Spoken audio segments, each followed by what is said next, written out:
Hey, Charles, how's it going, buddy? Hey, man, I'm doing great. Back on the Lee Gerson show.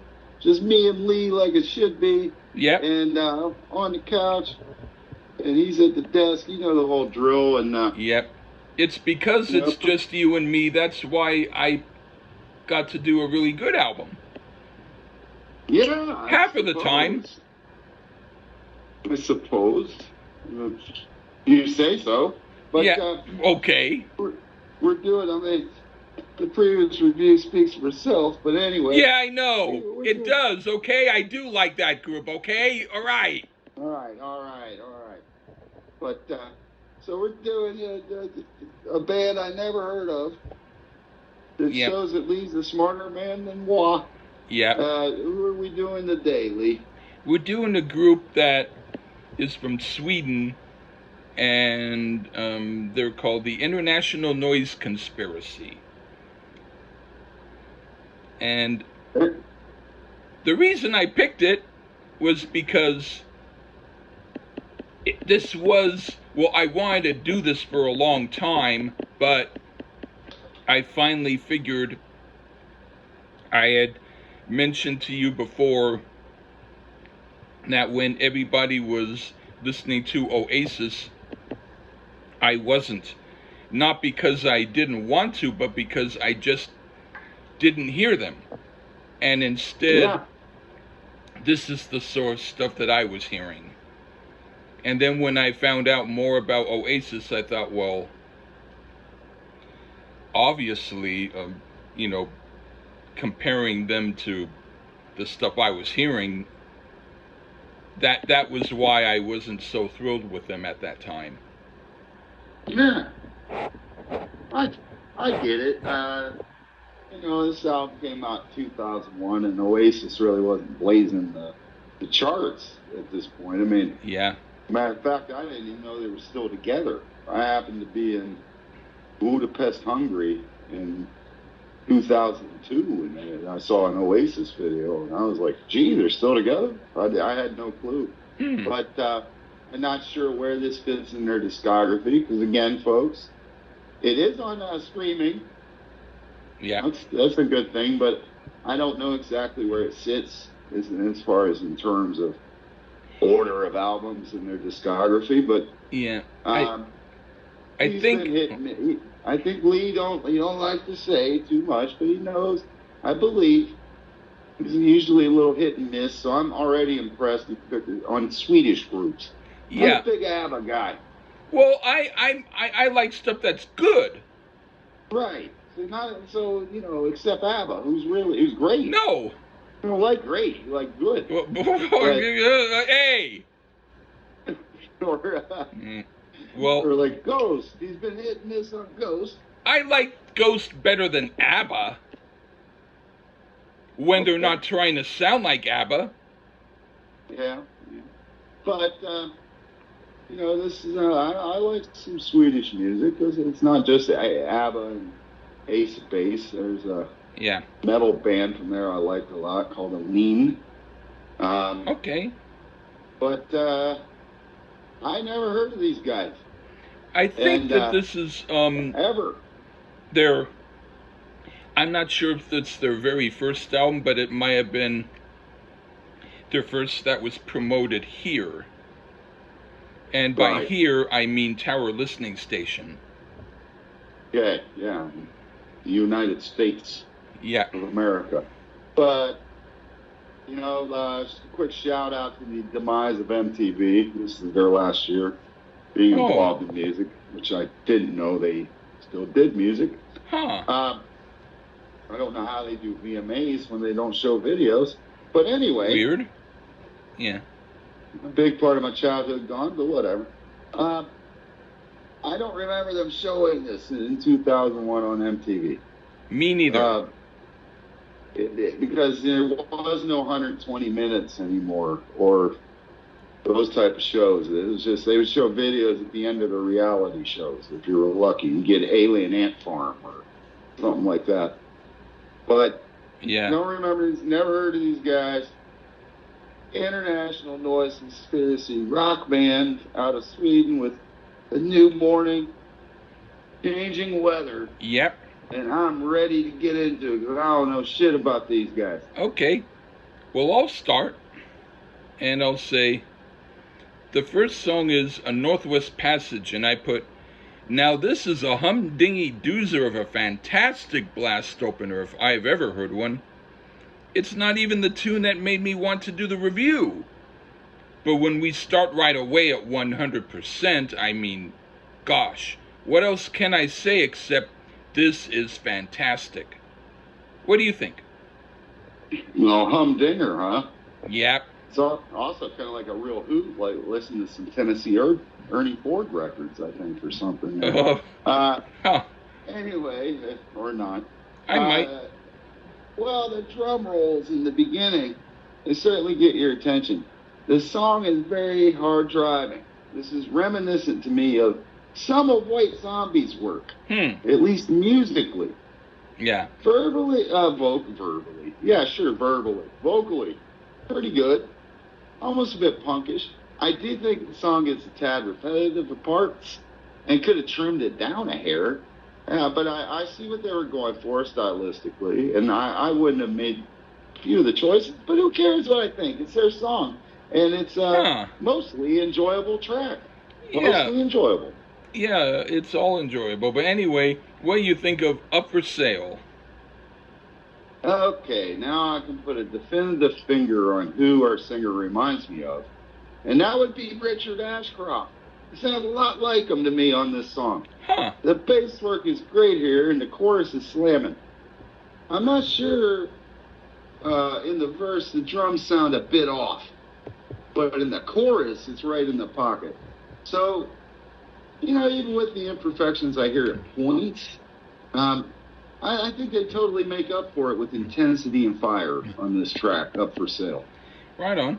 Well, I put, when we continue with a song equally as fantastically great as the first one, it's not hard to listen to it. It's hard to critique it.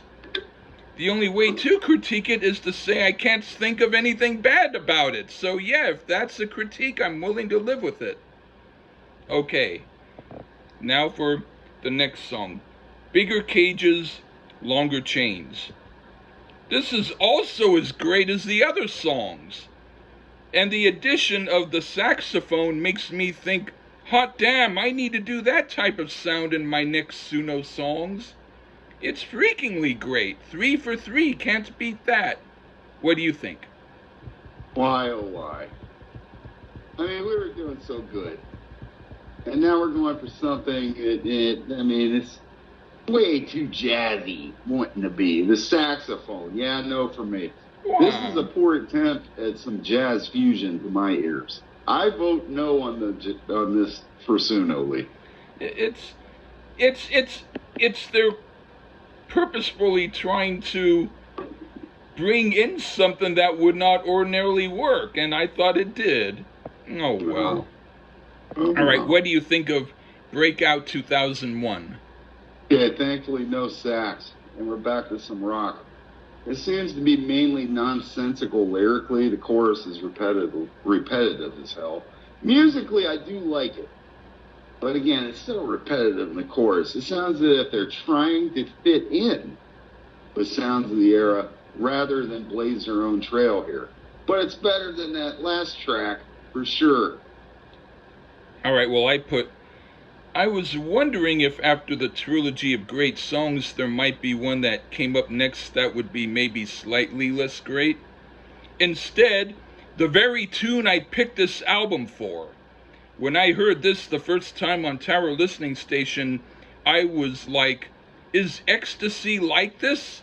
Or is this better than ecstasy? The feeling, not the drug.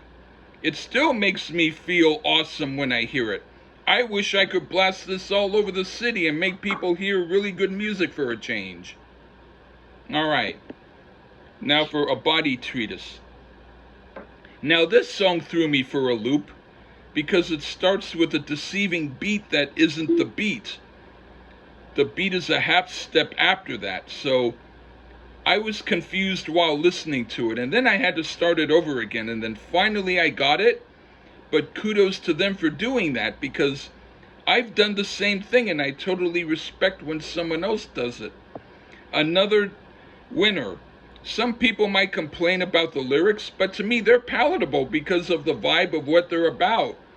They're not trying to freak anyone out. They're about saying what they want to say and having a good time saying it. So that's why this band is probably one of the very best of the bands from that time period. What do you think? It started okay, then it just slipped down the rabbit hole, sucked real fast. Huh. That beginning was pretty cool, but mediocre vocals, lyrically weak, and a total bore of a track. This is more of a shame than that jazz song, actually.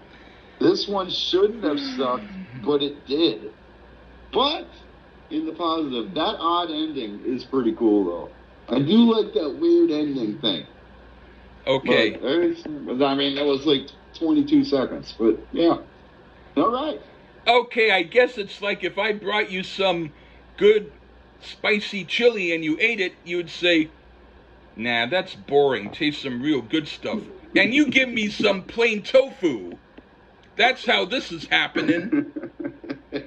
Anyway, yeah, go back. It's your ears. When you hear what you want to hear, listen to that stuff. Okay, anyway, what do you think of Born Into a Mess? The organ in the chorus is absolute shit. Which is a shame, as this song is pretty good, other than that. The drums are pretty slamming, great guitar work. But you know, one poorly played instrument can louse it all up, and it does here. The organ is a mess, and Born Into a Mess. Huh. I actually wrote some that I'm going to have to swallow my words for. I said, first I have to say the little tidbit of song at the very last part was better than the actual song, but even though I have a feeling this might be your favorite song so far, because every time I hope something isn't true, it becomes true, I will say I don't dislike it. It's fine, but compared to the other songs, this is not all that great, and could have been off the album. So thank goodness for small favors. Yeah. Okay. Now, the next song is New Empire Blues. Even though I do not in any way whatsoever consider this band to even have a slightly or remotely similarity to Oasis, I could imagine that if Oasis slowed this tune down and did a more safe, conventional, user-friendly version of it, they could do it. I can't say whether or not it would be great. It could be, or not, but they could at least attempt it. But the song itself is an oddball one, in that I do like most of it, and some of it sounds a little quirky for my taste, but with this band they get a pardon. What do you think? I mean, New Empire Blues is more like commie blues here. But I tell you what, looking past whether I agree with their stances or not, this one is a bit better than some of the poorer songs. But that horrid sax peeps back in, but it's not as poorly sounding as that jazzy one. But I have heard, and this is why it's interesting you brought up Oasis, I've heard better Arctic Monkeys songs than this. So I hear Arctic Monkeys more than Oasis, but whichever. Oh boy. Arctic Monkeys was influenced by Oasis too, so not a bad song, not horrible. New Empire Blues. Oh boy, I even said I didn't hate it, here, man. No. Okay, I guess I'm gonna hope you're not trolling me with this review, because I definitely am not trolling you by giving you this. But anyway, what do you think of Capitalism Stole My Virginity? I mean, it's rather generic sounding. Another one that isn't putrid. And not many thus far. I mean, this one's passable sounding. It's passable sounding rock song. Very, very rooted in its era, though. Like, it's very much of the 2000 era. And the organ's here again, but it's all right here. This is their magnus opus, perhaps. Capitalism Stole My Virginity. I think that the only reason why people date music from the 2000 time period is because they were probably like 5 years old then, and it was very impressionable, you know. So when you become 25 years old, I'll start considering your opinions to be more mature. Anyway. Right. I appreciate you think I'm 20 or 5. Well, I wish I was that. I said it was pretty good. You're still mad. Well, actually, that's weird, because I actually said, well, if this album has a clunker, it could be this one, which is why I could imagine it's one of your favorites.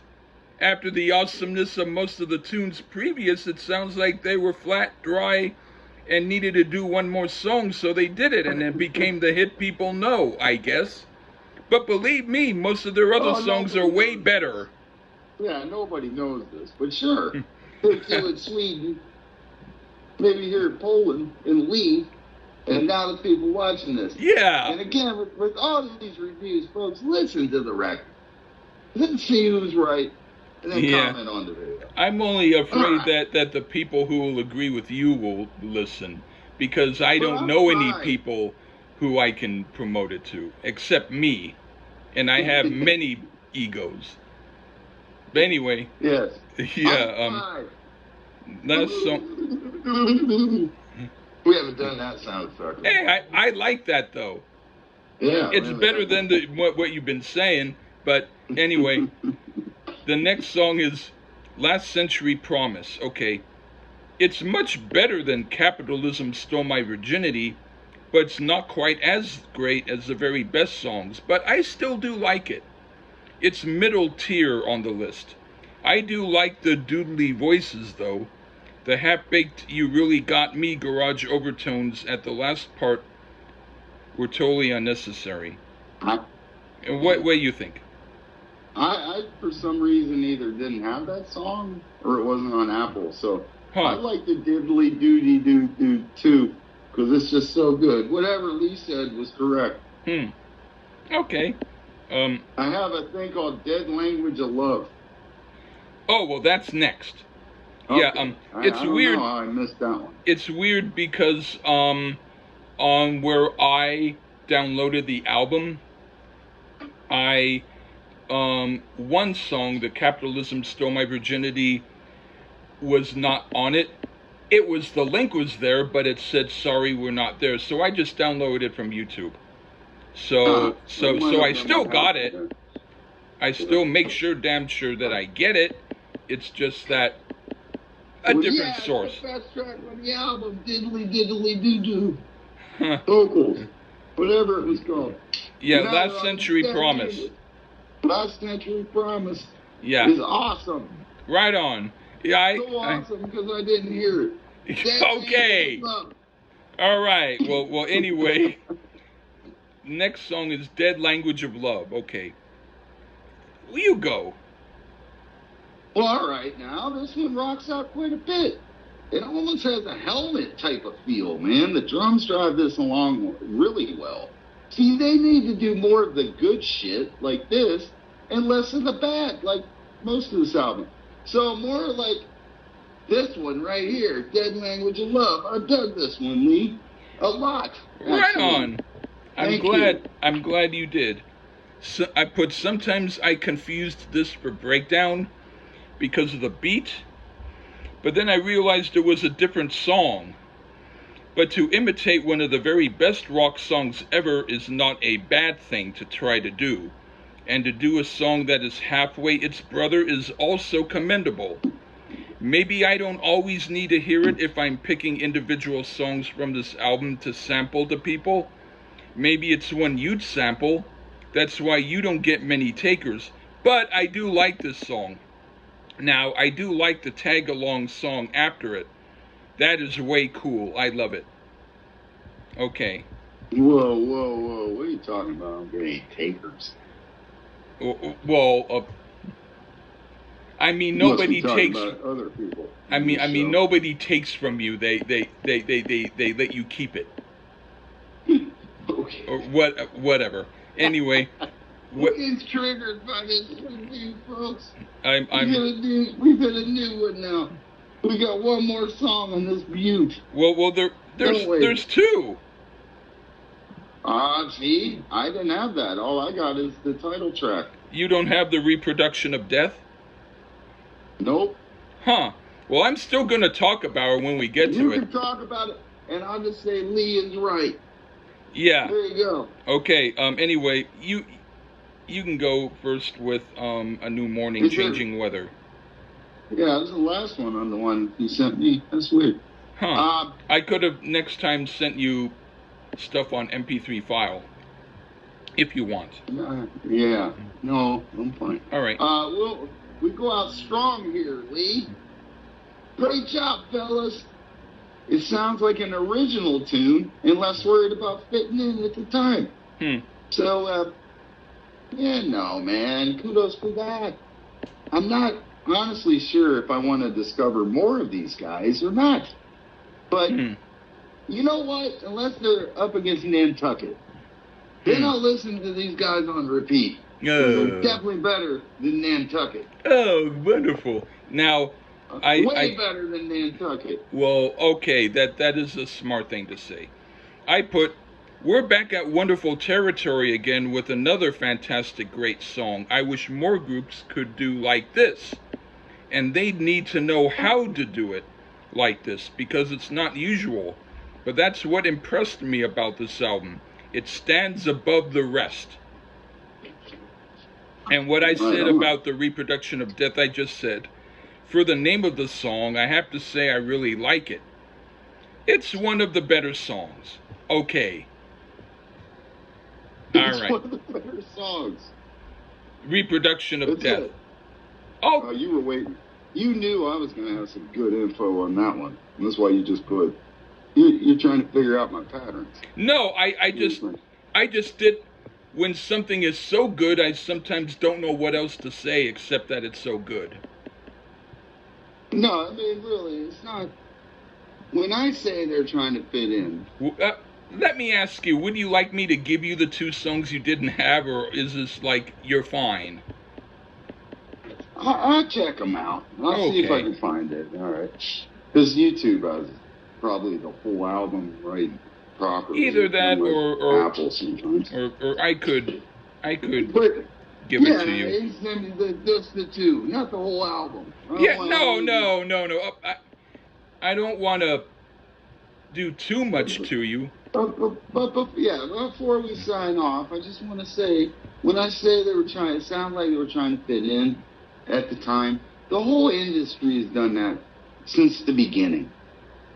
I mean, it's not like it's the first time that's ever happened. So it's not necessary. I hear Jet a little bit in some of the tracks. I hear a lot of groups. It was, Franz Ferdinand. I hear a lot of different styles in there. It's kind of like fit in. They're not the first. They're not the last. They had a couple moments on this album where they did do their own thing, and I like that. So maybe they're good. They're definitely better than Nantucket. Not as good as Quicksilver. Probably not as good as Roger Whittaker, Lee. But oh God. Right. Well, I have to tell you, when I heard this, I just knew right away this is way better than anything else that had been out at that time. Not hard to beat much that was out at that time. Oh boy. Well, okay, but still. 2001. Yeah. It wasn't. Okay. That's why I listened to Kiss on repeat. Good music. Yeah. Okay. Yeah. But it's. I fib. I would check out more. I'd do another review on them. It was fun enough doing this review. Thank you so much. Okay. Thank you for having me. Okay. Whatever. Okay. Thank you, everybody. Bye.